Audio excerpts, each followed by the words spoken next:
बिस्मिल्लाहिर्रहमानिर्रहीम। अस्सलाम वालेकुम नाज़रीन। आज मैं आपको बताऊंगा विटामिन ई डेफिशिएंसी डिसऑर्डर यानी विटामिन ई की कमी से होने वाले मसाइल। विटामिन ई की कमी से हमल गिरने के चांस बढ़ जाते हैं।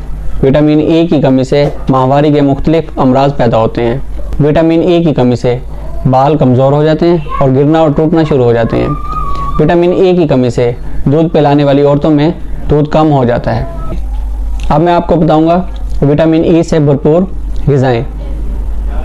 नबाताती तेल, चिकनाई, इसमें विटामिन ई पाया जाता है, लिहाजा हमें खाने में ये इस्तेमाल करना चाहिए।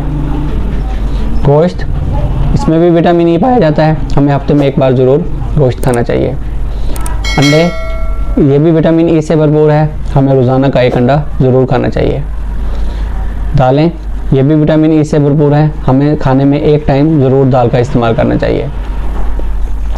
दूध, दही, मक्खन, ये भी विटामिन ई से भरपूर है, हमें ये भी अपनी खुराक में शामिल करना चाहिए। बीज और सब्ज़ पत्तों वाली सब्ज़ियाँ, ये भी विटामिन ई से भरपूर हैं, लिहाजा हमें अपने खाने में इन चीज़ों का भी इस्तेमाल करना चाहिए। नाज़रीन, अगर मेरी वीडियो इंफॉर्मेटिव लगे तो चैनल को सब्सक्राइब करें, वीडियो को लाइक करें और कुछ पूछना चाहें तो कमेंट्स करें। शुक्रिया।